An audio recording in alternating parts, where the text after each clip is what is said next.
Story. Poor mechanic ridiculed for inheriting old garage until $175 million classic car collection was discovered. The air in bay foretasted of gasoline and whispered ambition.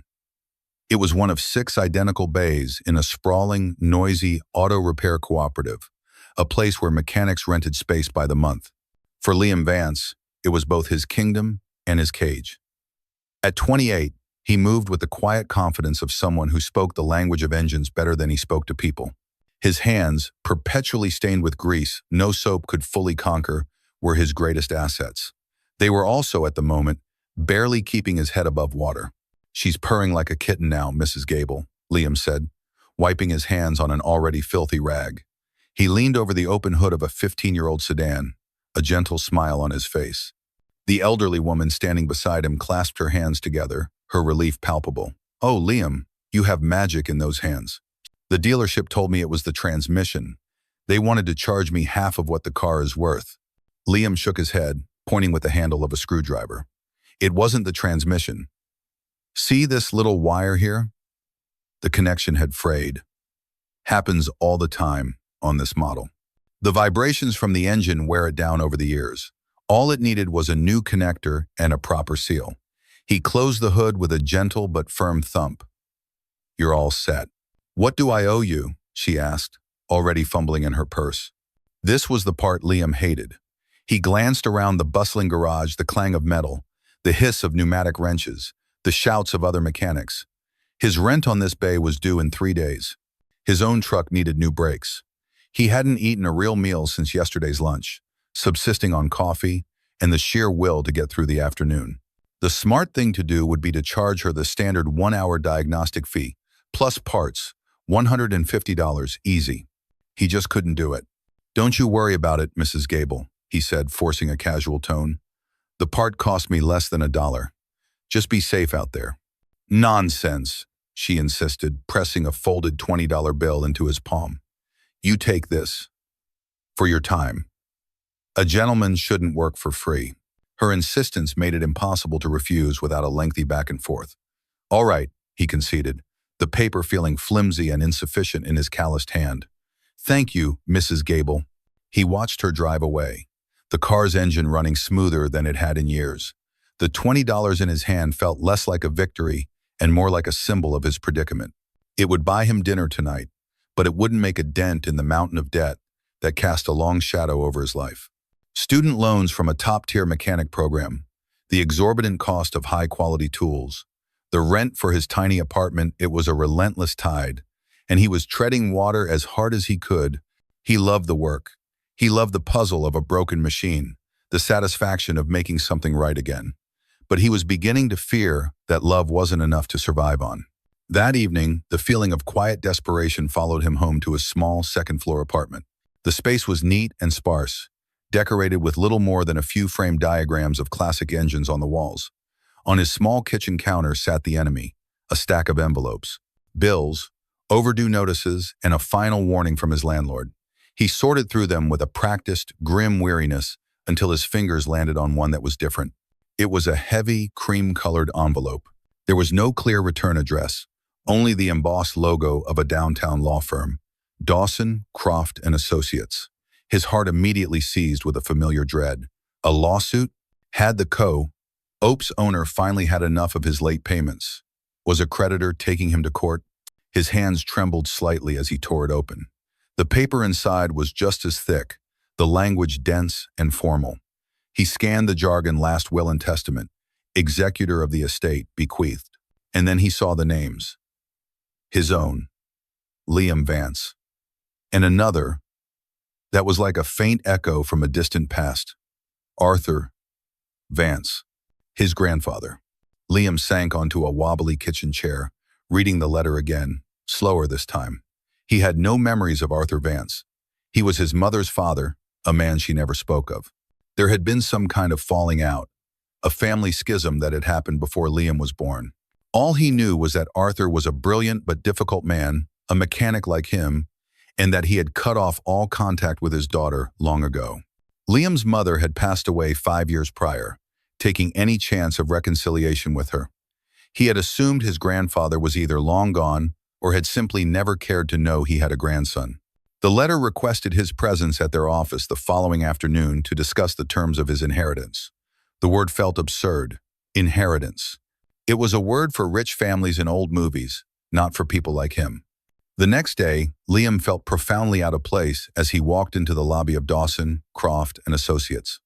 The floors were polished marble that squeaked under his worn work boots. The air smelled of expensive leather and air conditioning.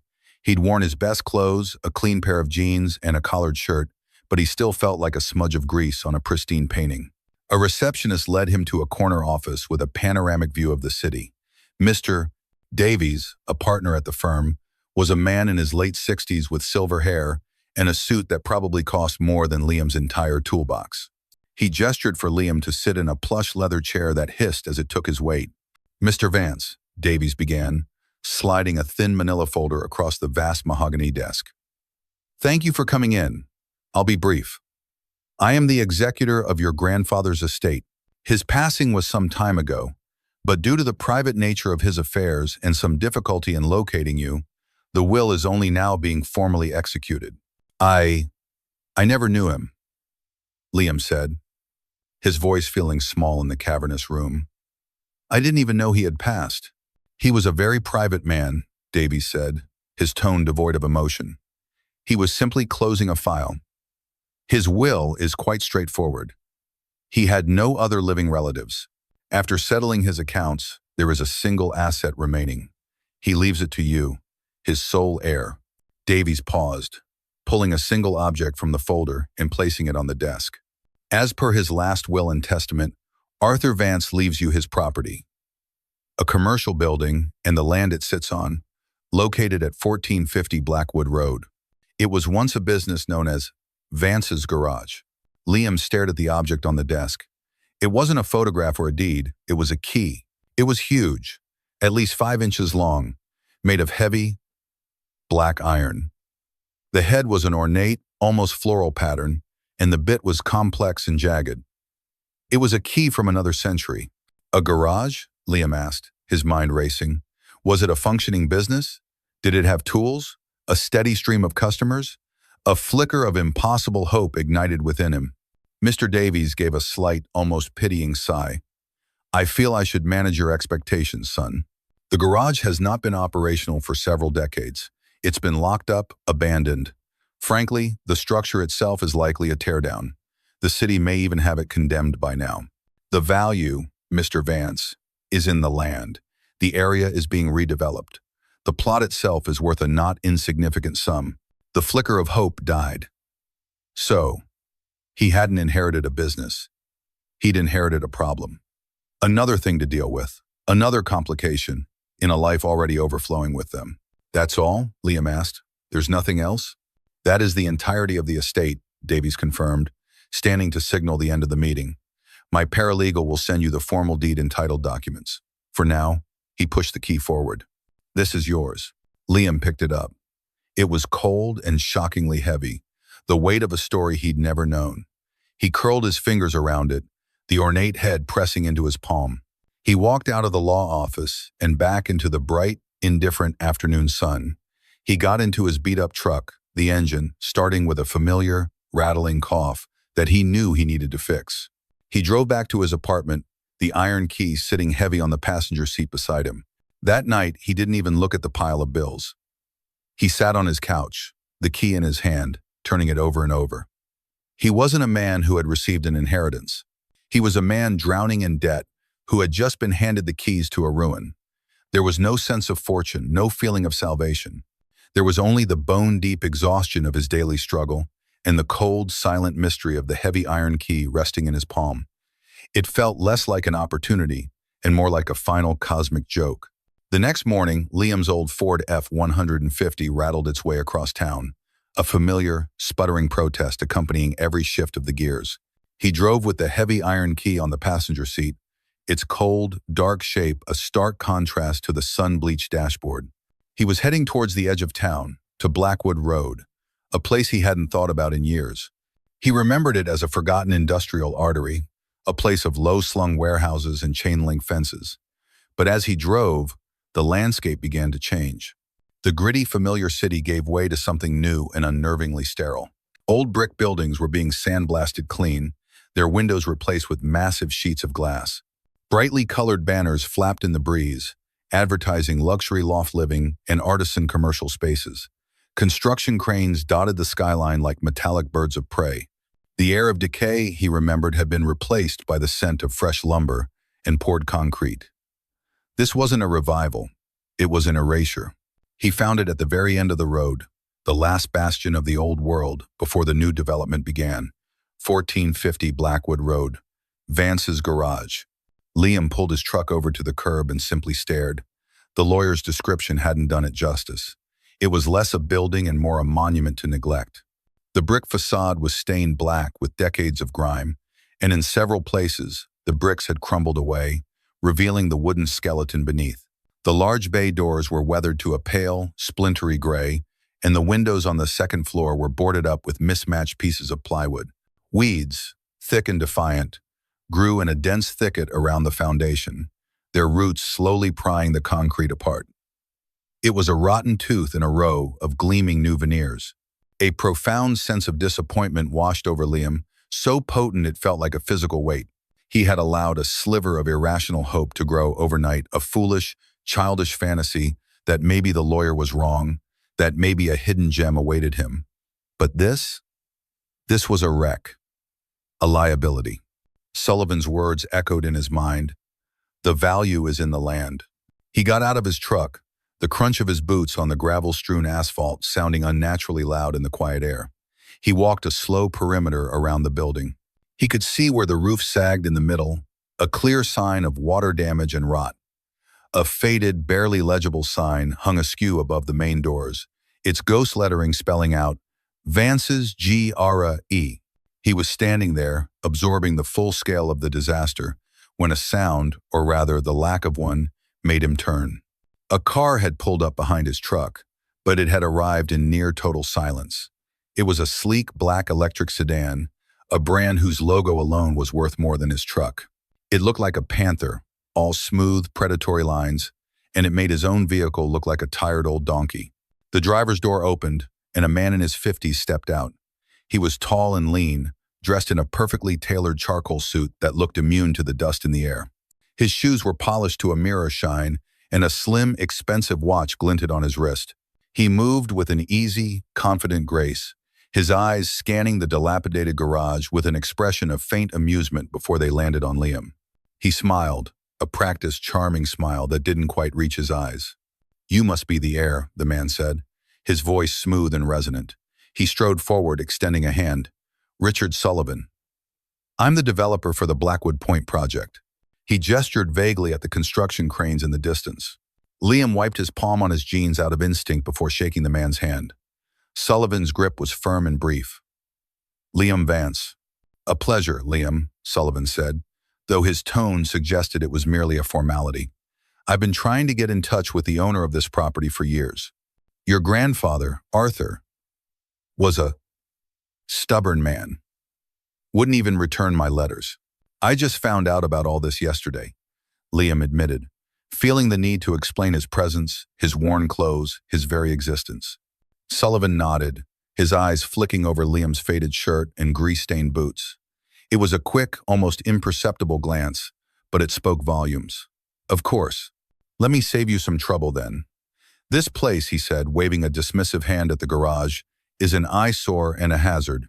The city has it on a list for condemnation. The back taxes alone are probably staggering. To be blunt, it's a teardown, a money pit." Everything he said was logical. It was what Liam had been thinking himself just moments before. Yet, hearing it from this polished, wealthy man made a knot of resistance form in his stomach. "I've made offers on this land before, but now that it's in the hands of someone more practical, I'm prepared to make a final, very fair offer," Sullivan continued. $50,000, cash. I'll have my legal team handle all the paperwork, the back taxes, the city permits. You walk away, clean and clear, with $50,000 in your pocket. $50,000.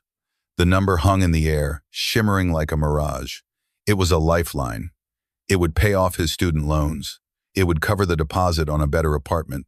He could buy a new set of brakes for his truck, pay his shop rent for a year, and still have money left over. It was a fortune. It was freedom. "You look like a man who could use it," Sullivan added, his smile tightening just a fraction. And there it was.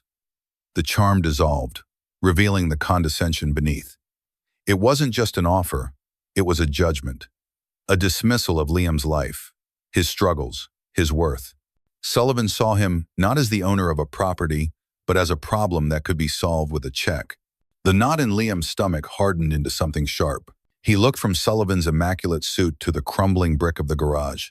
He thought of his grandfather, the stubborn man who had refused to sell. Why? What had he been holding on to?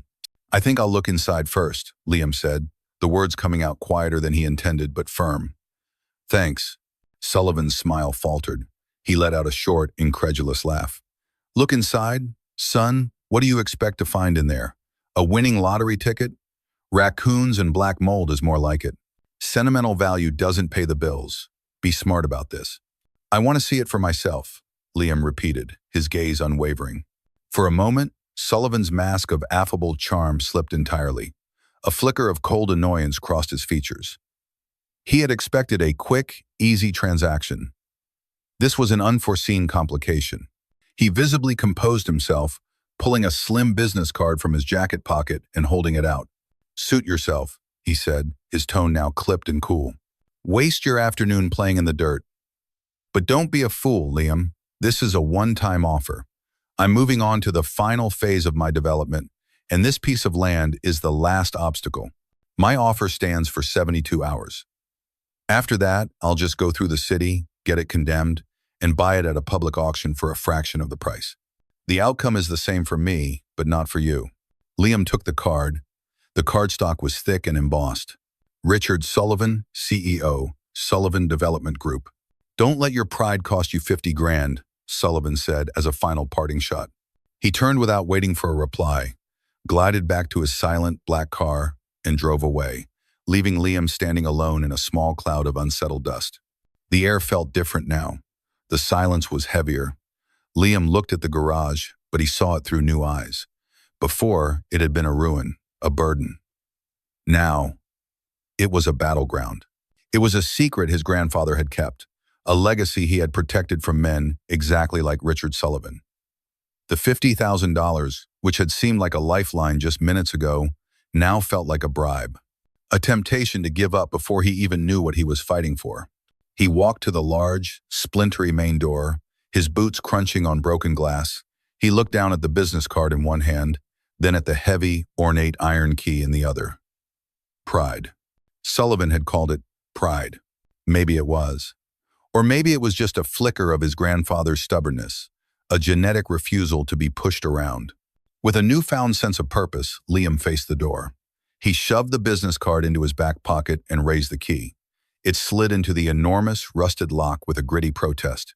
The metal was cold against his palm.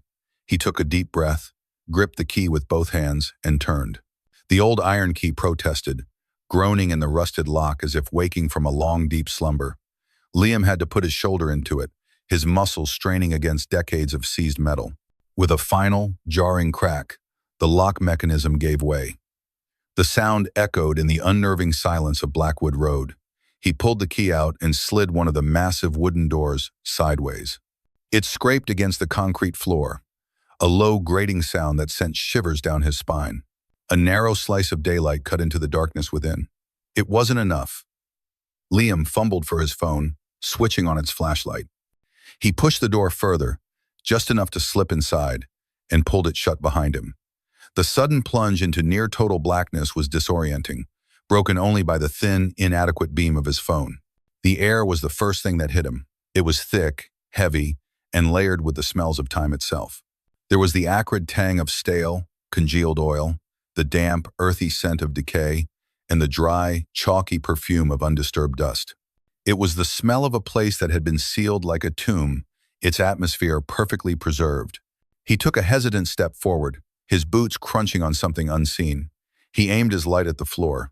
It was covered in a carpet of dirt, leaves that had found their way in through cracks in the walls, and the brittle skeletal remains of insects.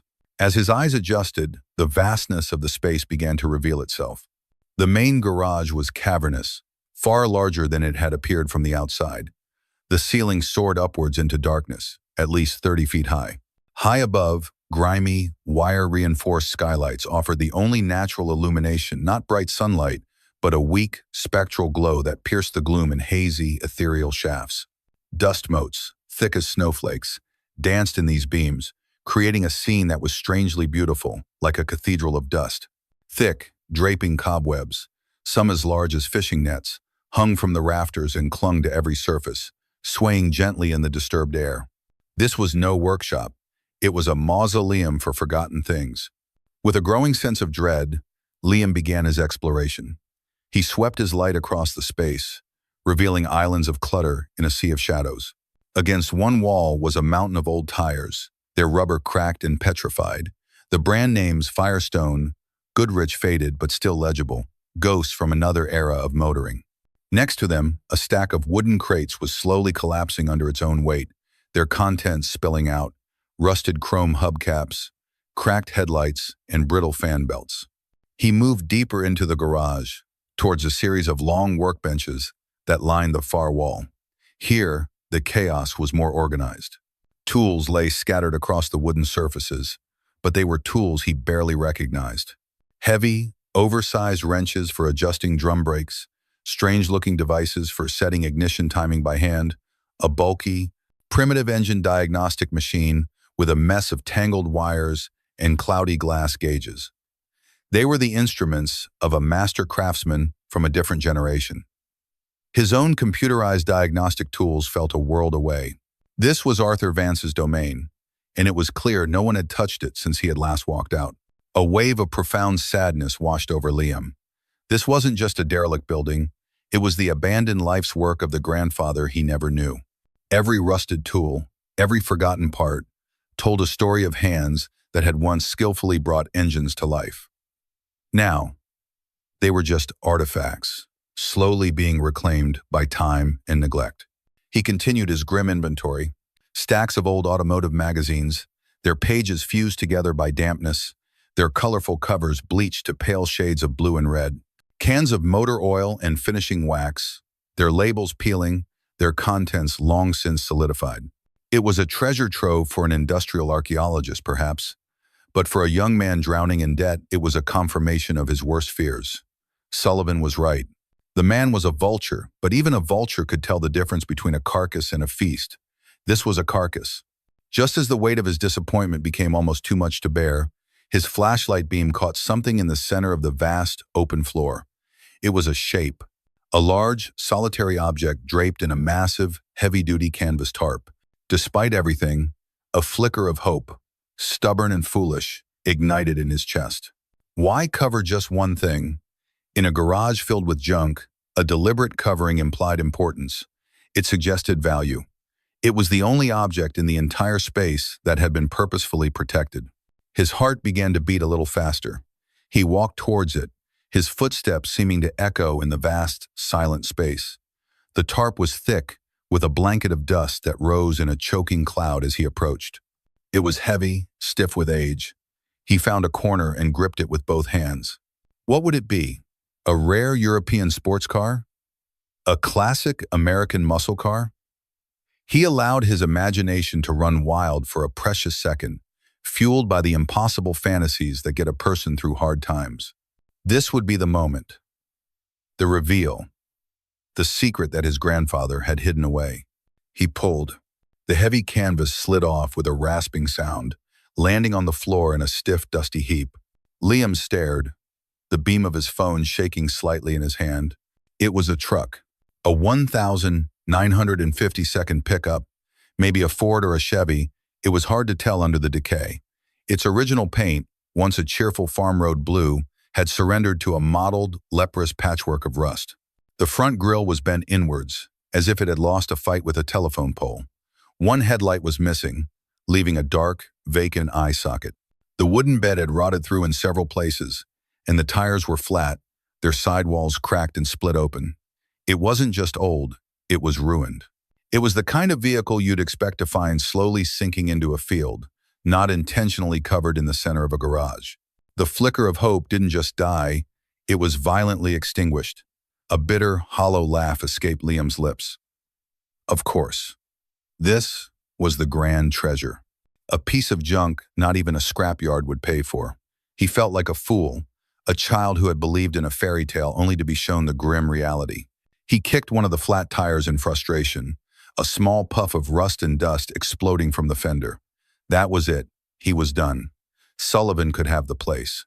He'd call him tomorrow, take the 50 grand, and never look back. He'd walk away from this monument to failure and forget the name Arthur Vance for good. He turned to leave, sweeping his flashlight beam towards the exit one last time. And that's when he saw it. In a far corner, tucked away from the main chaos, was a small, separate space. It wasn't a room, but an alcove, and in it stood a single, sturdy workbench. It was different from the others. While the rest of the garage was a maelstrom of entropy, this small corner felt deliberate. The tools resting on the pegboard behind it were clean, oiled, and arranged by size. The surface of the bench, though covered in a fine layer of dust, was free of clutter. It felt less like a workspace and more like a shrine. It was the heart of the entire garage, the last outpost of order. And on the bench, placed squarely in the center, sat a single object. It was a book. It was bound in dark, well-worn leather, about the size of a thick novel. It was simple, unadorned, save for 2 words embossed on the cover. Their gold leaf faded but still legible. Arthur Vance. Liam approached slowly, drawn by an invisible current. This was different from the rusted tools and rotten tires. This was personal.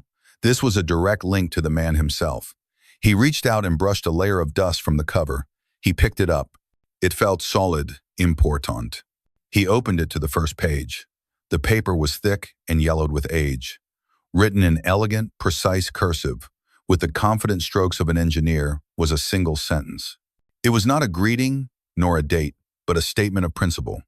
A philosophy. A machine has a soul, it read. You just have to be willing to listen. The world outside Vance's garage ceased to exist. The looming threat of Sullivan, the crushing weight of his debts, the very passage of time, it all faded into a dull, distant hum. Liam sat on an upturned wooden crate in the dusty alcove, the narrow beam of his phone's flashlight creating a sacred circle of light around the leather-bound journal. He was no longer in a ruin. He was in a library, and its single volume contained the universe of a man he was only just beginning to know. He started from the first page, reading with the focused intensity he usually reserved for a complex wiring diagram. Arthur Vance's handwriting was a work of art in itself, a precise, elegant script that was half engineering draft, half calligraphy. The early entries, dated from the late 1942nd, were full of youthful optimism. They spoke of his time working for Studebaker, his fascination with the post-war automotive boom, the thrill of seeing American design come into its own. But as the years progressed into the mid-52nd, a new tone began to creep into the writing. It was a subtle shift, a note of disillusionment that resonated deeply with Liam's own feelings about the modern industry. The 12th of October, 1956, one entry read, "They brought in a team from marketing today. They spoke not of engineering integrity or the beauty of the line, but of perceived obsolescence. Their goal is not to build a car that lasts a lifetime, but one that lasts just long enough for the owner to desire the next model. They want to make last year's dream this year's inadequacy. They are not building automobiles. They are building appetites. I fear we are trading craftsmanship for commerce, and the soul of the machine is the price." Liam sat back, the words hitting him with the force of a physical blow. It was the same battle he fought every day in his own small way, the pressure to upsell, to replace entire assemblies when a simple repair would suffice, to treat the customer's car not as their trusted possession but as a revenue stream. He had always felt like an outsider in his own profession, a relic. He now realized he was simply his grandfather's grandson. He turned the page. The journal was a fascinating, eclectic mix. Detailed, hand-drawn schematics of complex differential gears were pasted next to philosophical musings. A technical breakdown of the fluid dynamics in a carburetor was followed by a lament on the decline of coach building as an art form. Arthur was a poet of the piston, a philosopher of the flywheel. A novice hears an engine and identifies the noise, Arthur wrote. A mechanic hears an engine and identifies the problem. But a true craftsman hears an engine and identifies its character. Every well-tuned machine plays a symphony, the low thrum of the oil pump, the steady percussion of the valves, the rising crescendo of the pistons. It is a song of controlled power. Our job is not merely to fix it when it is broken, but to listen to it when it is whole. Liam felt a growing sense of connection, of validation. The way he felt when he'd pat the hood of a car he'd just fixed. The quiet pride he took in a perfectly balanced engine, it wasn't a strange quirk, it was a heritage. As he delved deeper into the journal, into entries from the 62nd when his grandfather had clearly left the corporate world and opened this very garage, the tone shifted again. It became more secretive, more cryptic. The technical drawings became more esoteric, and strange poetic phrases began to appear, scrawled in the margins like afterthoughts that held a deeper meaning. Next to a complex diagram of a suspension system, Arthur had written, "The finest work is never on display, hidden by the primary housing to protect it from the elements." On a page detailing the chemical composition of a new type of wax polish, he noted, "True value is not meant for greedy eyes. It must be protected, veiled, until it can be appreciated by one who understands its worth." Liam paused on those lines. They were clearly more than just technical observations. They were clues. They were the operating principles of a man who had decided to hide something precious. But what? And where? His eyes scanned the vast dark garage, the sea of junk, the single, pathetic truck in the center. It didn't make sense. Was his grandfather a brilliant mechanic who had simply lost his mind in his later years, writing poetry about motor oil while his business crumbled around him? The thought was deflating.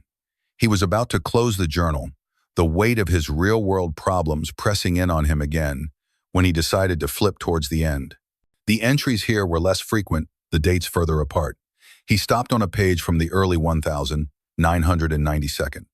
The handwriting was slightly less steady, but still elegant. And it wasn't about cars. "Eleanor came by today." The entry began. Liam's breath caught in his throat. Eleanor. It was his mother's name. She brought the boy with her, Liam. He is small, only 3, with her eyes and a boundless curiosity. He toddled around the workshop, his small hands touching everything, leaving dusty fingerprints on the chrome. He was not afraid of the noise or the grease. He pointed at the engine hoist and laughed, a bright, pure sound that filled this old space with more life than it has seen in years. She stood in the doorway watching him, and for a moment, I saw the little girl she used to be. The one who would hand me wrenches and ask 1,000 questions. Liam felt a strange, hollow ache in his chest.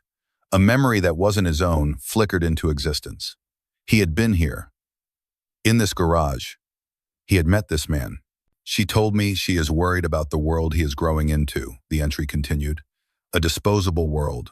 A world of plastic toys that break and phones that are obsolete in a year. She worries he will not know the value of things that are built to last, things made with passion and integrity." I wanted to tell her, I wanted to show her what I have done, what I have built to preserve a piece of that older, better world for her, for him. But I saw the look in her eyes. The same chasm of misunderstanding that has always been between us. She sees this place as my obsession, my failure. She cannot see it as my sanctuary. So I said nothing. I simply hugged my grandson goodbye and watched them drive away. Tears welled in Liam's eyes, blurring the words on the page. He gently traced the script with his finger. This wasn't the journal of a madman. It was the journal of a lonely, brilliant man who loved his family so deeply that he chose silence over the risk of being misunderstood one more time. The entire garage, the secrecy, the collection of junk, it was all a fortress built to protect a broken heart and to protect a legacy. For him, a new strength, fierce and protective, surged through him. This was no longer about a piece of land or a potential windfall. This was about honoring the man who had seen a kindred spirit in a 3-year-old boy covered in dust. It was in that moment of profound clarity that his phone, whose light was his only guide, began to vibrate violently on the workbench, its jarring buzz ripping through the sacred silence. The screen lit up with a blocked number. He knew who it was. He let it ring twice before answering, his voice steady. "Hello? 72 hours are up, son." Richard Sullivan's smooth voice oozed through the speaker. He sounded impatient, annoyed. I hope you've had enough time to play archaeologist. I'm calling to let you know I've had a change of heart. I'm feeling generous. I'll go up to $60,000. That's my final offer. The paperwork is ready to be signed tomorrow. Liam looked around the dark, silent garage. It was no longer a ruin to him. It was a sanctuary. He clutched the journal in his other hand, its worn leather feeling like an anchor. He thought of his grandfather's words, of his mother's laugh, of Sullivan's condescending smile. The choice was not a choice at all. The property is not for sale, Liam said, his voice ringing with a newfound authority that surprised even himself. There was a moment of stunned silence on the other end of the line. What did you just say? Sullivan asked, his tone laced with disbelief. You heard me, Liam said calmly. It's not for sale. Not for $60,000, not for $600,000. Don't call me again. And for the first time in his life, Liam Vance hung up on a man to whom he owed nothing. The war had begun. And as he stood in the darkness, clutching his grandfather's words, he finally felt ready to fight it. He looked back at the journal, at one of the last cryptic lines he had read just moments before. The walls have a different story to tell than the door. As he didn't understand it yet, but he knew with absolute certainty that the answer was here, hidden somewhere in the echoes and the emptiness. Retaliation was not a concept Richard Sullivan took lightly, and it arrived less than 24 hours after Liam's defiant phone call. It didn't come in the form of a sleek black car or a condescending offer. It came on official city letterhead, delivered by a man in a crisp uniform whose expression was a perfect mask of bureaucratic indifference. Liam was in the garage, sweeping a small section of the floor, trying to impose a tiny pocket of order onto the overwhelming chaos. When the man appeared in the open doorway, silhouetted against the bright morning sun. Liam Vance? The man asked, his eyes doing a slow, critical sweep of the garage's interior, lingering on the sagging rafters. He held a clipboard. That's me, Liam said, leaning his broom against a workbench. Frank Miller, City Code Enforcement, the inspector said, stepping inside. He didn't offer a handshake. We received an anonymous complaint regarding the structural integrity of this building. I've been sent to perform a preliminary safety inspection. Liam's stomach went cold. An anonymous complaint. He knew, with absolute certainty, who had made that call. This was Sullivan's move, a flanking maneuver designed to crush him with regulations and red tape.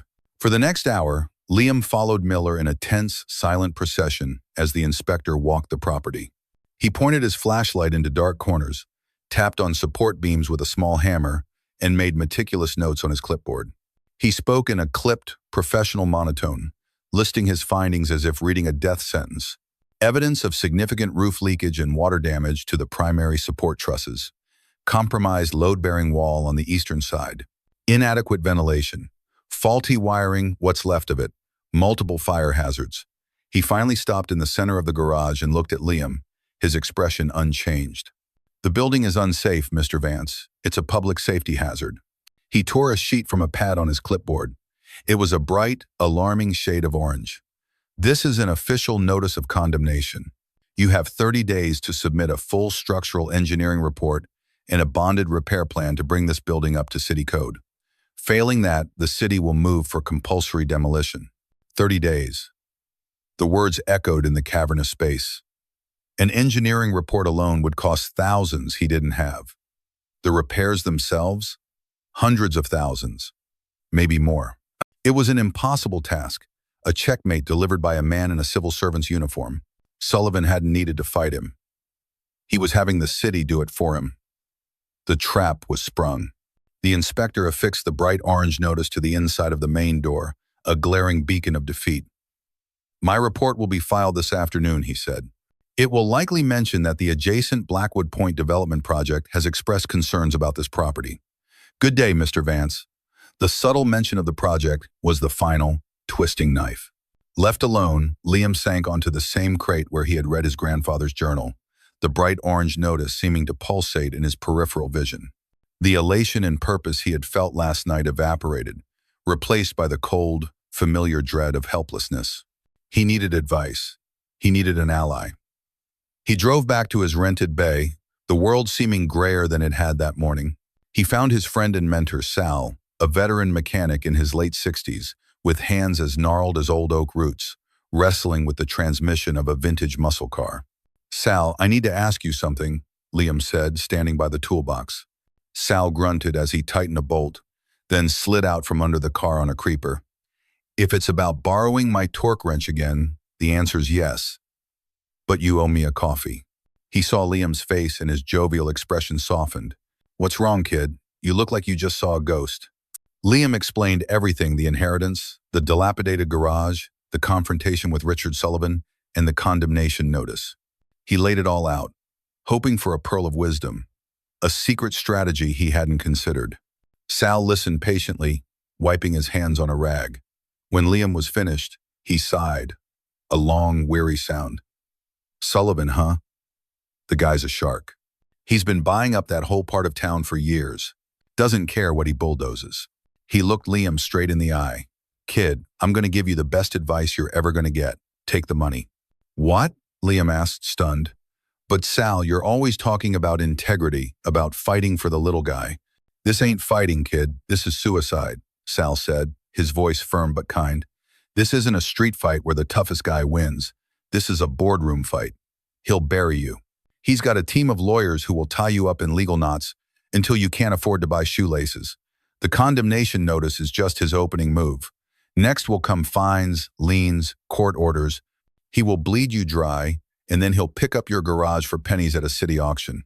I've seen it happen." Liam felt a surge of frustrated anger. "So I should just give up? Let him win?" "It's not about winning or losing," Sal retorted, his voice rising slightly. "It's about surviving. $60,000 is life-changing money for a guy like you. It's a get-out-of-jail-free card. You take that money, you pay off your debts, you find a new space, and you build your own dream. You don't do it by dying on a hill for a pile of bricks you didn't even know existed last week. Is your pride worth more than your future?" The word pride again. The same word Sullivan had used. Hearing it from Sal felt like a betrayal.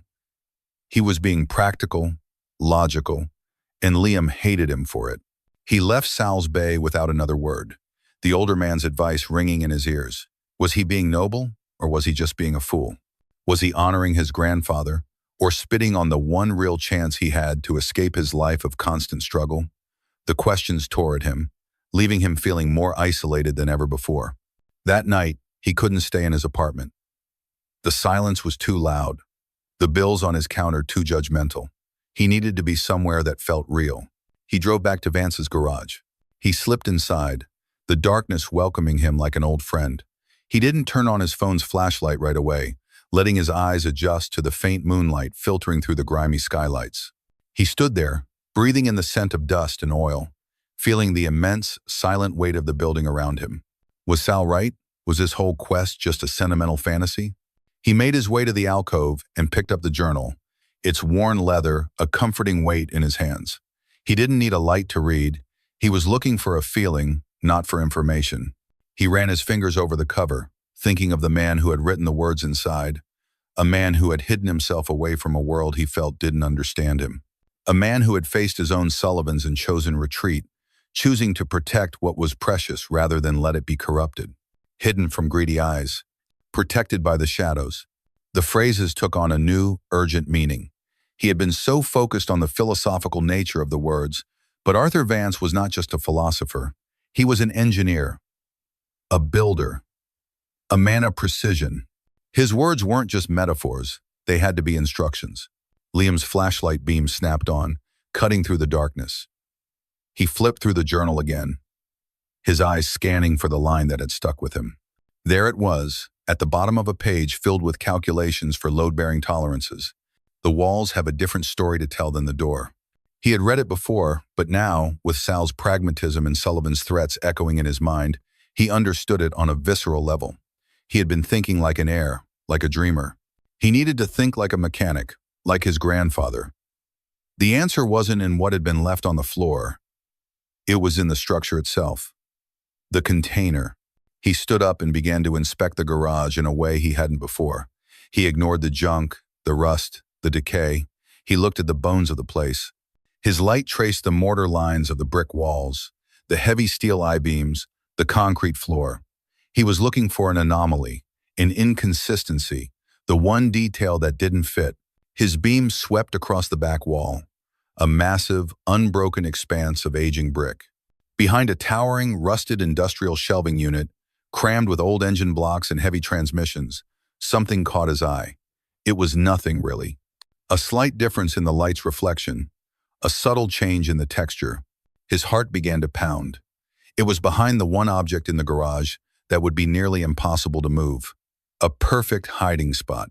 Adrenaline surged through him, banishing all doubt. With a grunt, he grabbed the side of the massive steel shelf. He pulled. It didn't budge. Its legs bolted to the concrete. He ran back to his truck, grabbing a large socket wrench from his toolbox. In the silent darkness of the garage, the metallic screech of the rusted bolts giving way was deafening. One by one, he loosened them. Then, planting his feet, he put his entire body into moving the shelf. It was a Herculean effort. The metal legs shrieked in protest against the concrete floor, the sound echoing through the vast space. Dust, thick and black, rained down from the top shelves. Inch by agonizing inch, he dragged the massive unit away from the wall, his muscles screaming, sweat stinging his eyes. Finally, with one last shove, he moved it far enough. He stood panting, his flashlight beam trembling, and aimed it at the newly exposed section of the back wall. And he saw it. To a casual observer, it was just more brick. But to Liam's eye, trained to see the slightest imperfection, the subtle differences in fit and finish, it was as clear as a blueprint. A large rectangular section of the wall, about 10 feet wide and 8 feet high, was different. The mortar lines were finer, a slightly paler shade of gray. The bricks themselves, while aged to match the rest, were laid with a precision and uniformity that the surrounding wall lacked. It was a patch, a masterful, almost invisible one. He stood there, breathless and covered in grime, staring at the wall. The condemnation notice, the 30-day deadline, the crushing advice from Sal, it all faded away. The wall had a story to tell, and he was finally ready to listen. The exposed section of brick wall held Liam's gaze, a silent challenge in the gloom. The initial euphoria of the discovery quickly gave way to the methodical mindset of a diagnostician. Anomaly found. Now, to understand its function, this was no longer a matter of brute force. It was a puzzle, and he felt certain his grandfather had left a logical, engineered solution. He ran his hand over the surface. The bricks felt the same as any others, cool, rough, and solid. The mortar lines, though subtly different in color, were flush and hard. There were no obvious seams, no handles, no hinges. It was a seamless facade, designed to betray nothing. He retrieved his heavy-duty flashlight from his truck, its powerful beam far superior to his phone's rays. He started at the top left corner and began a systematic examination, inch by painstaking inch. He was looking for what his grandfather, the meticulous engineer, would have done. He wouldn't have relied on magic, he would have relied on mechanics. Liam pulled a tape measure from his toolbox. He measured the dimensions of the section, exactly 12 feet wide by 8 feet high. The numbers felt deliberate. He then measured the individual bricks within the section. They were all standard size, perfectly uniform. The surrounding wall, however, showed minor variations, the kind of inconsistencies common in older construction. It confirmed what he already suspected. This section was built later, with a different, more precise intention.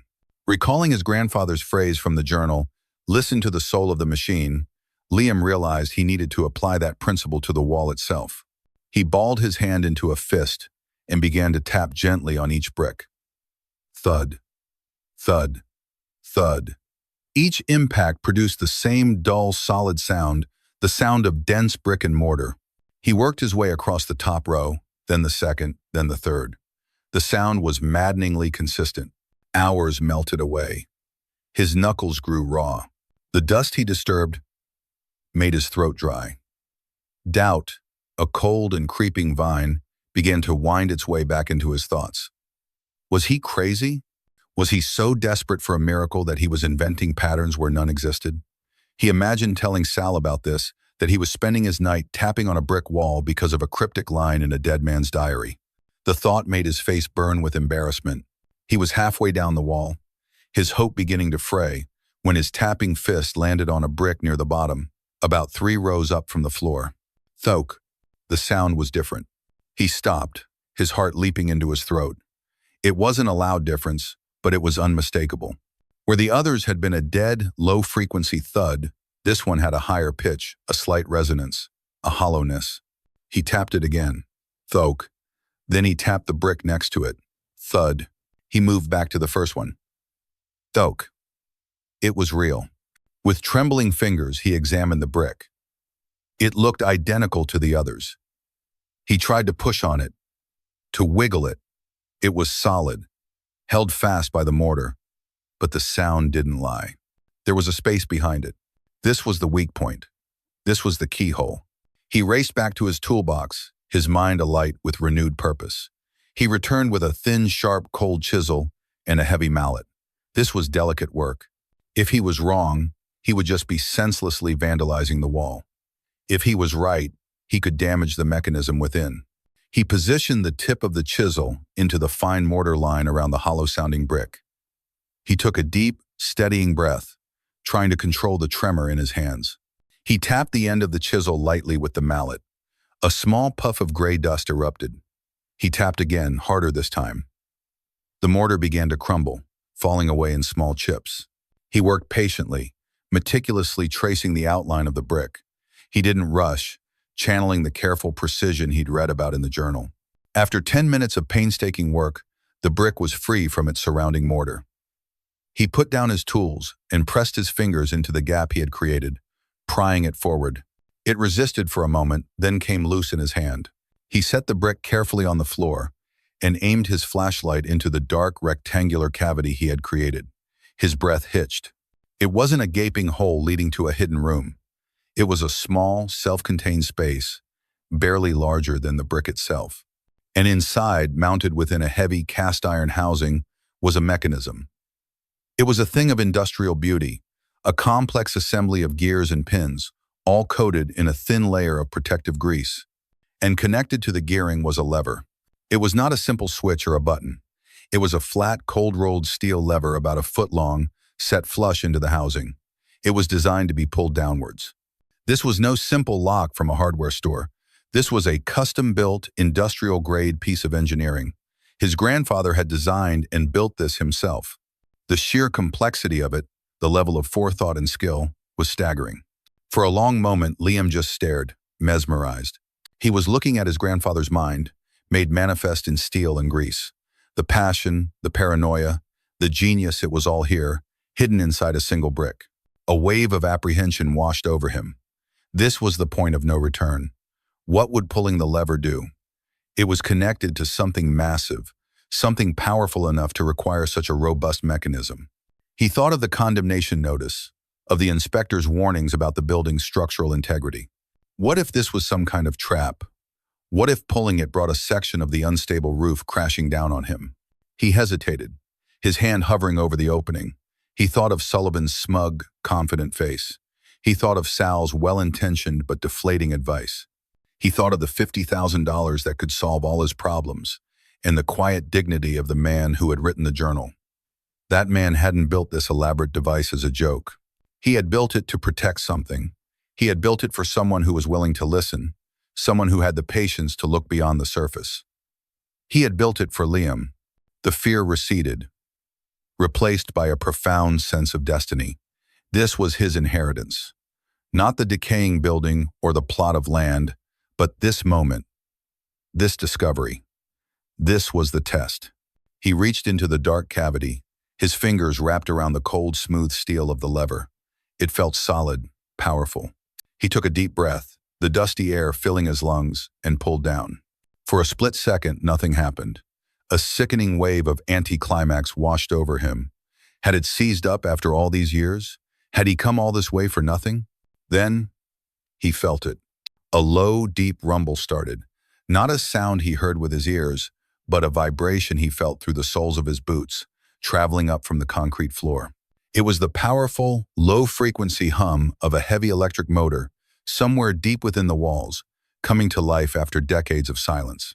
It was followed by the sound of grinding gears, not the screech of rust, but the deep, meshing groan of massive, well-lubricated cogs engaging. He felt the wall beside him vibrate. He scrambled back, his flashlight beam dancing wildly. A thin, vertical line of black appeared in the brick wall, as if drawn by an invisible pen. It started near the floor and shot upwards, perfectly straight, until it reached the 8-foot mark. The rumble grew louder, joined by the sound of shifting counterweights hidden within the walls. Then, impossibly, the entire 12-foot section of brick began to move. It didn't swing open like a door. It slid sideways, disappearing with a slow, majestic grace into a cavity in the adjoining wall. The movement was perfectly smooth, utterly silent except for the low hum of the motor. It was a masterpiece of hidden engineering, a bank vault door disguised as a crumbling wall. As the wall slid away, it revealed not brick and mortar, but perfect, silent, impenetrable darkness. An opening, a doorway to another place, had been created where solid wall had stood just moments before. The motor hummed for a few seconds more, and then, with a soft click, it fell silent. The garage was quiet once more, but it was a different kind of quiet. It was the silence of anticipation, of a secret finally revealed. Liam stood frozen, his heart hammering against his ribs, his flashlight beam pointed into the yawning blackness of the opening. The air that flowed out was different. It was cool, dry, and utterly still. It smelled not of decay and dust, but faintly of something else. Something clean, like wax and rich, like cured leather and cold steel. It was the air of a place untouched by time. For a full minute, Liam didn't move. He stood at the threshold between two worlds, the flashlight in his hand, the only bridge. Behind him lay the familiar, decaying garage, a world of dust, disappointment, and the harsh realities of his life. Before him lay an abyss of perfect darkness, an impossible space that smelled of secrets and preservation. The cool, dry air spilling from the opening was a physical presence, a ghostly exhalation from a place that had been holding its breath for half a century. He took a tentative step forward, crossing from the gritty concrete floor of the outer garage onto a surface that felt different beneath his boots. Smoother, cleaner. He was in. He raised his flashlight, its beam cutting a sharp, white cone through the absolute black. He swept it slowly from left to right. The beam didn't hit a back wall. It traveled on, revealing a space of astonishing size, a cavernous chamber that seemed to stretch on and on. Then, the light landed on something. It was a shape, low and wide, cloaked in a form-fitting cover. But this was not like the heavy, dusty canvas tarp he had found on the pickup truck. This was different. It was a sheet of fine, dark gray silk, clinging to the object's contours like a second skin. It was pristine, untouched by the dust and decay that ruled the outer garage. His heart pounded a heavy, rhythmic drum against his ribs. He approached the shrouded form, his footsteps echoing softly in the vast, silent chamber. The air was so still he could hear the faint whisper of his own breathing. He reached out a trembling hand, the rough skin of his fingers hesitating just before they touched the cool, smooth silk. He gripped a fold of the material. It felt impossibly soft, a whisper of luxury in the darkness. He pulled. The silk sheet slid away with a soft, sighing rustle, pooling on the floor like liquid shadow. The beam of his flashlight struck the object beneath, and the light seemed to fracture, exploding back at him in a blaze of impossible, iconic, racing red.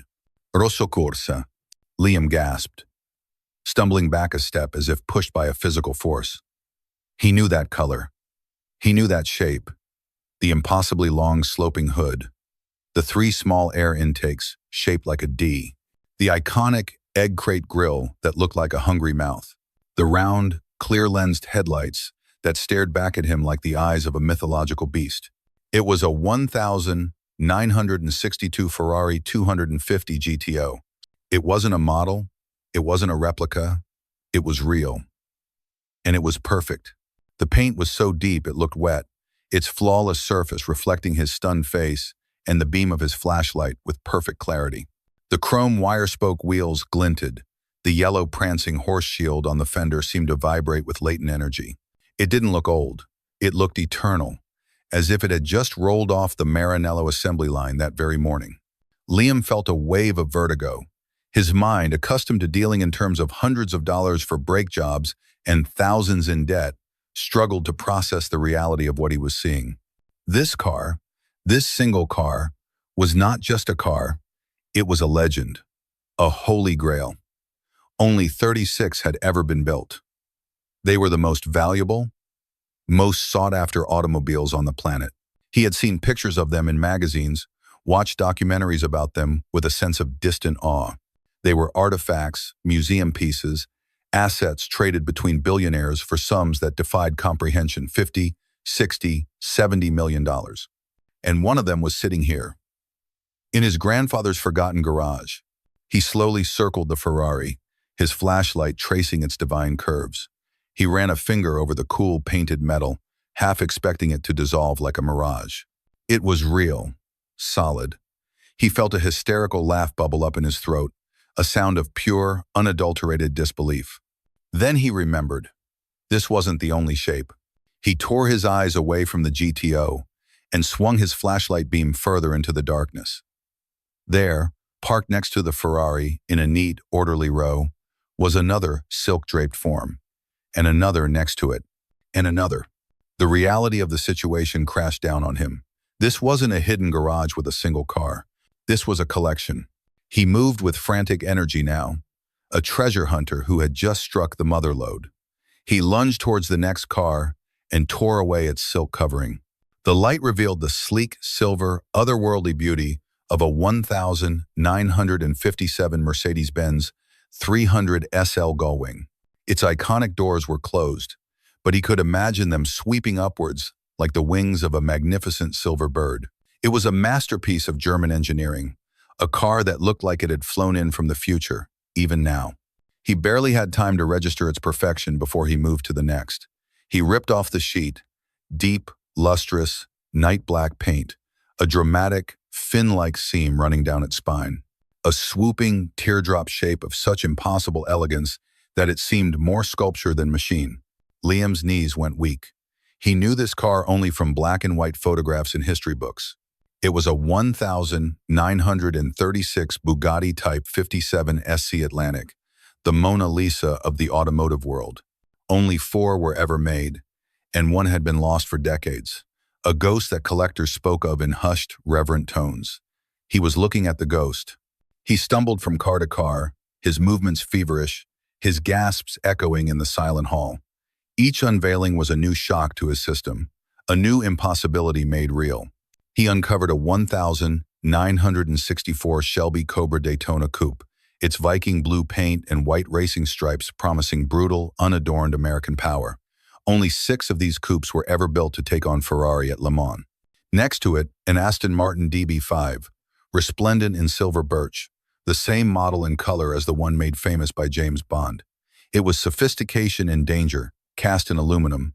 Then came a Jaguar E-Type Series 1, its long phallic hood and British racing green paint the very definition of 60-second cool. He kept going, pulling cover after cover, revealing a ghost fleet of automotive legends.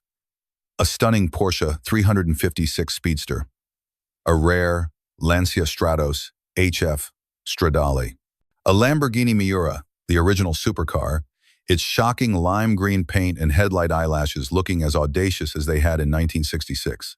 The row of cars seemed endless. There were at least 15 of them, each one a masterpiece, each one a multi-million-dollar icon, each one preserved in a state of absolute perfection. This wasn't a garage. It wasn't a collection. It was a time capsule. A vault. A cathedral of chrome, built by a man who sought to save the souls of the machines he loved from the ravages of a world he no longer trusted. Liam finally sank to the floor, his back against the cold tire of the Bugatti, his flashlight beam pointing up at the ceiling, illuminating nothing but darkness. The scale of it was too much to comprehend. He felt a dizzying mix of emotions, awe, confusion, terror, and a profound, overwhelming sense of gratitude. He finally understood. The junk in the outer garage, the rusted-out truck, the crumbling facade, it was all a disguise. A dragon designed to guard the treasure. The cryptic journal entries were not the ramblings of a lonely old man, but a calculated, intellectual breadcrumb trail. His grandfather had curated this collection, sealed it away in this climate-controlled, hermetically sealed tomb, and then constructed an elaborate test, a test of character, of patience, of intuition to ensure that only the right person would ever find it. Not a man like Sullivan, who saw only land value and dollar signs, but someone who would understand the why, someone who would listen. Liam sat there for what felt like hours, surrounded by the silent, gleaming bodies of automotive history. The combined value of the machines in this room was staggering, a number so large it felt meaningless. 100 million? More? It was a fortune that could solve every problem he had ever had and every problem he could ever imagine. But as he looked at the reflection of his own grubby, grease-stained clothes in the perfect finish of the Bugatti, he realized that the money was somehow the least important part of the discovery. The real inheritance was the story. It was the understanding of the grandfather he had never known.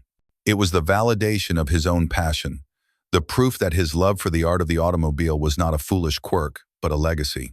He was the custodian of the Cathedral of Chrome, and as the weight of that responsibility settled upon him, he wasn't afraid. He felt, for the first time in his life, completely and utterly at home. The dawn that followed Liam's discovery was gray and cold, but he didn't notice. He hadn't slept. He had spent the entire night in the silent, hidden vault, moving from car to car, his flashlight beam his only companion.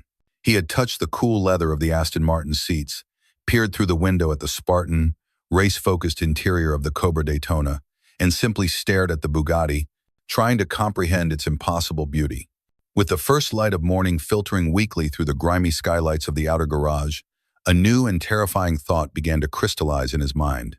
He was no longer just a struggling mechanic. He was the custodian of a national treasure, a secret collection of artifacts worth an astronomical sum. The orange condemnation notice plastered on the door suddenly seemed both absurdly trivial and terrifyingly real. What if Sullivan pushed the city and they brought a bulldozer to the wall of his vault before he could do anything? The weight of it all was crushing. This was beyond him. He couldn't sell one of these cars on Craigslist. He couldn't take one to a local dealer. Any move he made would attract the wrong kind of attention: vultures, thieves, the government. He was a man who knew how to rebuild an alternator, not how to manage a 9-figure asset portfolio. He was completely, utterly out of his depth. He needed an expert, not just a car guy, but someone from that other world, the world of private auctions, historical provenance, and discreet, high-net-worth clients. He sat in his truck, the engine off, using his phone's precious battery to search. He didn't look for classic car dealers. He searched for automotive historians, lost collection specialists, and provenance verification. He waded through articles in elite financial journals and high-end collector magazines. One name kept appearing in connection with the most significant automotive discoveries of the past 2 decades: Chloe Bell. She wasn't a dealer in the traditional sense. Her boutique firm, Bell Historical Autos, was described as part detective agency, part museum consultancy. She specialized in authenticating and brokering the sale of ghost cars, vehicles of immense historical importance that had dropped off the map. Her reputation was impeccable, her discretion legendary. She was exactly the person he needed. Finding a number for her firm was easy. Making the call was one of the hardest things he had ever done. He rehearsed it in his head a dozen times, trying to find a way to sound credible, and not like a lunatic who had just watched too many auction shows. Finally, he just pressed the button. It rang twice before a crisp professional voice answered: Chloe Bell. Hello, Miss Bell," Liam stammered, his voice sounding thin and reedy. "My name is Liam Vance. You don't know me, but I think I've found something you'd want to see." "Mr. Vance," she said, her tone polite but guarded. She must get calls like this every day. "What exactly have you found?" "It's a collection of cars," he said, taking a breath. "They belong to my grandfather, Arthur Vance." "I'm not familiar with the name," she said coolly. This was it.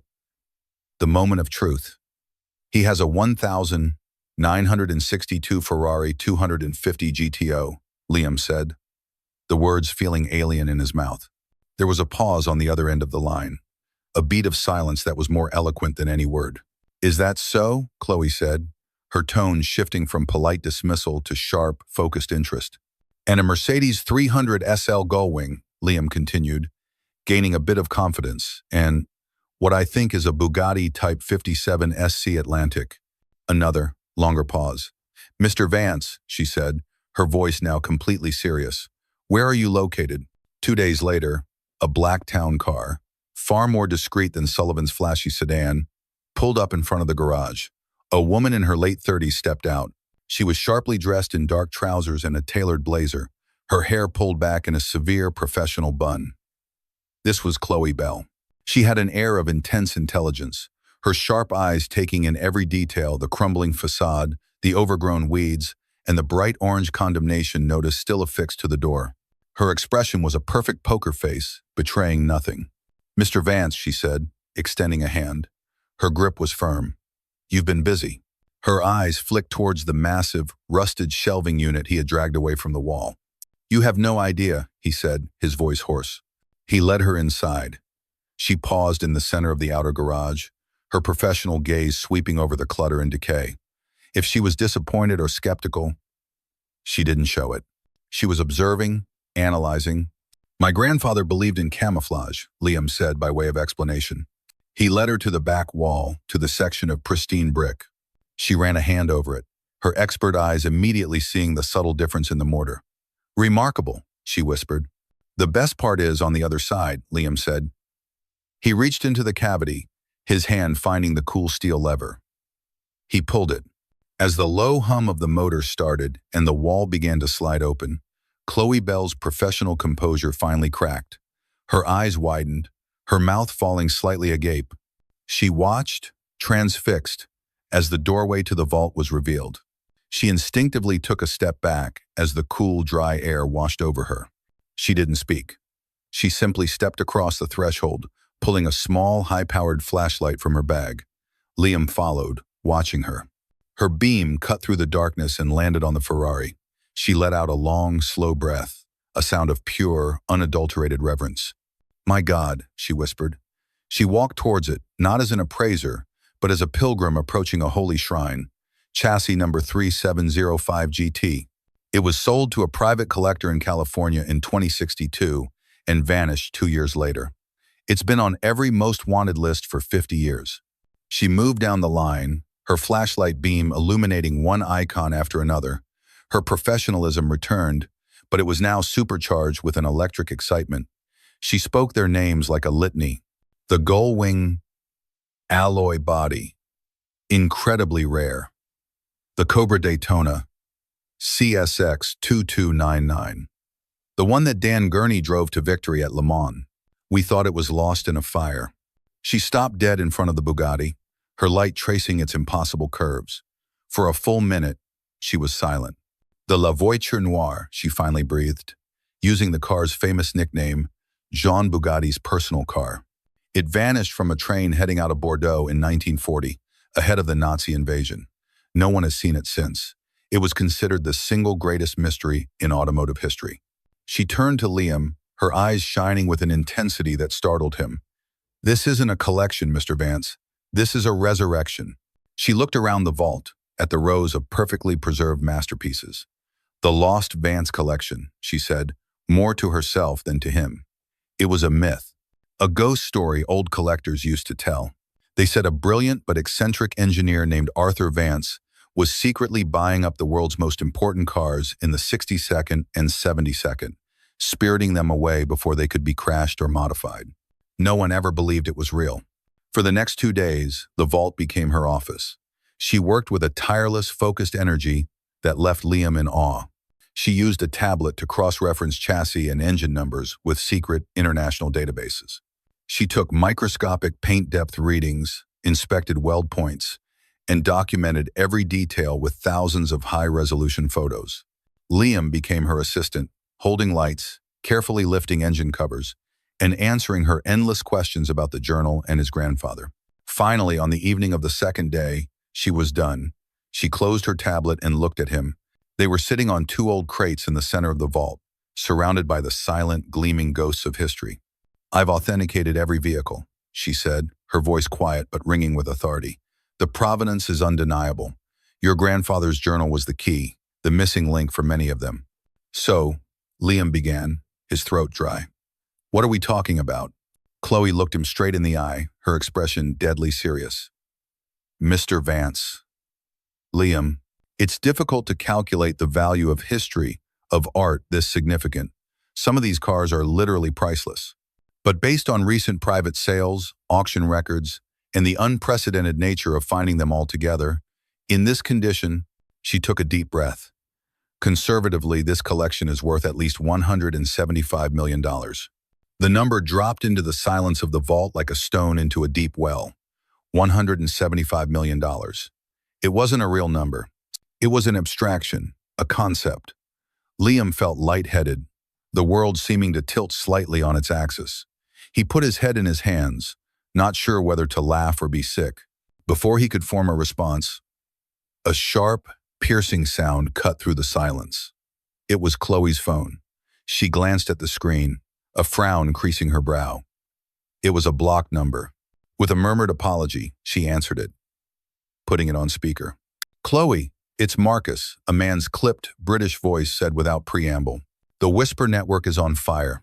Something big has surfaced in the States, something that hasn't been seen in 50 years. Is it you?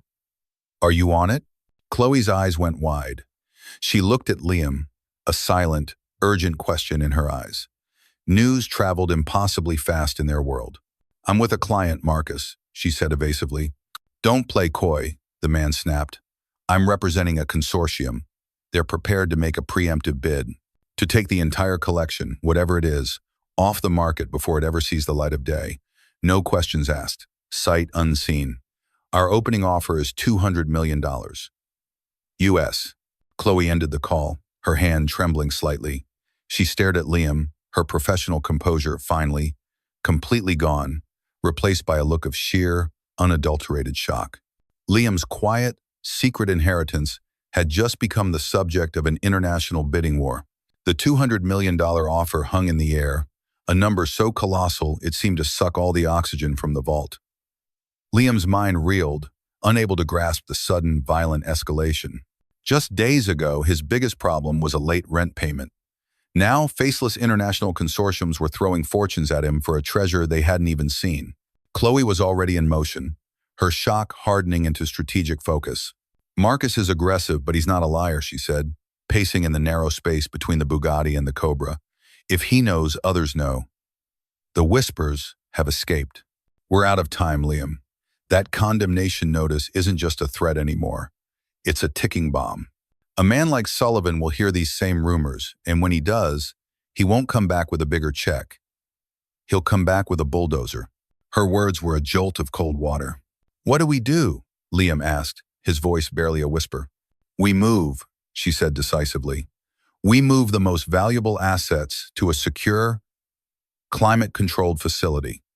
Right now, I made a preliminary call yesterday, just in case. I can have a professional, bonded art transport team here within the hour. They're discreet, the best in the world." The idea of these perfect, timeless machines being loaded onto trucks and driven out into the real world was terrifying. "Move them." "Where?" "To a private facility I use. It's an unmarked, subterranean vault outside the city. It's where museums store their collections. They'll be safe there. It buys us time to think, to strategize, to decide what you want to do. This is your legacy, Liam. Not Marcus's, not Sullivan's." The choice was clear. The sanctuary was no longer safe. It had to be moved. "Make the call," Liam said, his voice firm. Less than an hour later, the quiet of Blackwood Road was broken by the low rumble of a massive, unmarked tractor trailer. It was a specialized vehicle, the kind used to transport priceless art or Formula One cars. Its stark white, windowless trailer looking alien and futuristic against the crumbling brick of the garage. A team of 4 quiet, efficient professionals in black uniforms emerged, directed by Chloe with a series of clipped, precise commands. They weren't mechanics, they were art handlers, their movements careful and practiced. They began by setting up a portable, soft-surface ramp leading from the hidden vault's opening into the back of the transport. The process was slow, meticulous. And it was during this delicate operation that the storm finally broke. A screech of tires, far too aggressive for the quiet street, announced his arrival. Richard Sullivan's black luxury sedan fishtailed to a halt, its electric motor whining in protest. He burst out of the car, his face a mask of incandescent fury. He had clearly heard the rumors, and the sight of the professional transport truck had confirmed his worst fears. He stormed towards the garage, his expensive suit looking rumpled for the first time, his usual predatory charm replaced by raw, frantic greed. "What is this?" he roared, his voice echoing off the brick facade. He gestured wildly at the truck. "What in God's name is going on here, Vance?" Chloe stepped forward, positioning herself between Sullivan and the garage entrance. A calm, immovable object meeting a volatile, unstoppable force. "This is a private matter, sir. I'm going to have to ask you to leave the premises." "I'm not talking to you," Sullivan spat, trying to shove past her. "I'm talking to him." His eyes were locked on Liam, who had emerged from the shadows of the garage and was standing near the top of the ramp. "What have you done? I had a deal with you." "A generous deal." "We had no deal," Liam said, his voice steady. The fear he had once felt in this man's presence was gone, replaced by a cold, clear certainty. He was no longer the intimidated, struggling mechanic Sullivan had tried to bully. He was the custodian of Arthur Vance's legacy. "I'll sue you. I'll have this place torn down by tomorrow morning," Sullivan threatened, his voice cracking with desperation. He saw his multi-million-dollar development, the crown jewel of his career, being jeopardized by a ghost he couldn't control. "I don't think you will," Chloe said calmly, holding up her phone. "You're trespassing, and your threats are being recorded. I suggest you reconsider your position." It was at that moment the transport crew was ready to move the first car. On a signal from Chloe, they began to carefully guide it out of the vault. The first machine to emerge from the darkness into the gray morning light was the Ferrari 250 GTO. The effect was breathtaking. Even under the overcast sky, its Rosso Corsa paint seemed to glow with an inner fire. Its perfect, sensual curves and aggressive stance made it look like a living creature, a predator emerging from its lair. It was a vision of such profound beauty and power that for a moment, everyone fell silent. Sullivan froze. His jaw hung agape, his face draining of all color. He was a man who dealt in assets, and while he may not have appreciated the car's soul, his financial mind recognized it instantly. He knew what he was looking at. He knew its value. He knew that the single object rolling silently down the ramp was worth more than his entire development project, more than everything he had fought and clawed for. His rage collapsed, imploding into a desperate, pathetic panic. He looked from the impossible car to Liam's calm, resolute face, and the scale of his miscalculation finally crashed down on him. He hadn't been trying to buy a worthless plot of land. He had been standing on the lid of a treasure chest, trying to bully the man who held the key. "Vance, Liam," he stammered, his entire demeanor shifting. He took a step forward, his hands raised in a pleading gesture. "Wait, we can talk about this. There's been a misunderstanding." "That car? I had no idea." The transport crew continued their work, expertly guiding the Ferrari up the ramp and into the cavernous, padded interior of the truck. $5 million, Sullivan blurted out, the number sounding absurd even as he said it. "I'll give you $5 million, cash, right now, for the land, the contents, everything." Liam just shook his head slowly, a faint, sad smile on his face. He felt no anger towards Sullivan anymore, only a kind of pity. The man was so blinded by greed that he was trying to buy a cathedral as if it were a warehouse. $10 million, Sullivan cried, his voice growing shrill. He was a drowning man grasping at straws. $20 million. Name your price. We can be partners. We can build a museum. Anything. Liam looked past Sullivan at the gleaming red Ferrari as the transport team began securing it for its journey. He thought of his grandfather's journal, of the decades of solitude, of the fierce, protective love that had gone into building this sanctuary. He thought of the man who chose to hide his treasure rather than see it fall into the hands of someone who would only ever see its price tag. He finally turned his gaze back to the sputtering, defeated man on the sidewalk. "It was never about the money, Mr. Sullivan," Liam said, his voice quiet but carrying with absolute finality. "It's about legacy, and that's something you would never understand." He turned his back on Richard Sullivan, leaving him standing alone and broken on the cracked asphalt. He walked back into the garage, as the heavy doors of the transport truck rolled down with a soft, hydraulic hiss, sealing the first piece of his grandfather's legacy safely inside. The reckoning was over. 1 year later, the air on Blackwood Road no longer smelled of decay. The scent of dust and neglect had been replaced by the clean aroma of fresh paint, the faint, pleasant fragrance of high-grade metal polish, and something else. Purpose.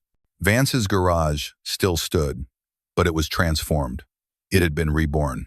Liam had not sold the collection. The $200 million offer from Marcus's consortium had been politely but firmly declined, as had dozens of others that followed. Guided by Chloe Bell, who had evolved from a consultant into a trusted friend and advisor, he had pursued a different path. He had worked with a specialized art financing bank to secure a substantial loan, using only a fraction of the collection's staggering value as collateral. It was more money than he could have imagined in his wildest dreams, but he viewed it not as a lottery win, but as a tool, a responsibility. He had poured that capital back into his grandfather's legacy. The crumbling brick facade of the garage had been meticulously restored, the old bricks cleaned and repointed. The sagging roof was replaced, and the grimy, boarded-up windows now held panes of reinforced industrial glass that filled the space with natural light. The bright orange condemnation notice was a distant memory. The main garage, once a cavern of chaos, was now a state-of-the-art workshop. The floors were sealed, pristine gray epoxy. Gleaming new tool chests and hydraulic lifts stood where piles of rusted junk had once gathered. But it was not a commercial enterprise. It was a school.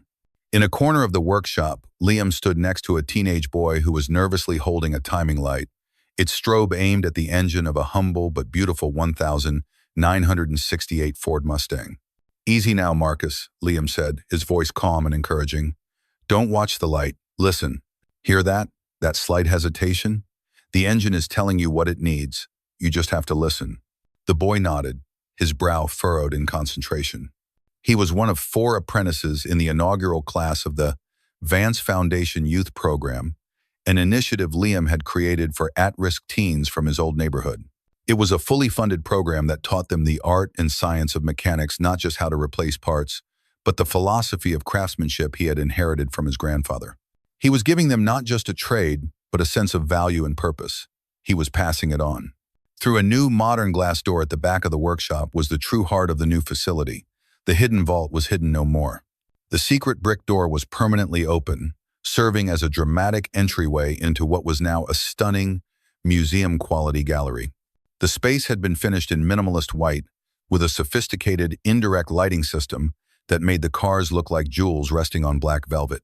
The collection was all here, returned from the secure facility and arranged with artistic precision. The Ferrari, the Bugatti, the Cobra, they all sat in silent, gleaming testament to a lifetime of passion. A simple, elegant plaque on the wall read, "The Vance Collection, a legacy of passion and preservation. Est 1965 by Arthur Vance." The collection was not open to the general public.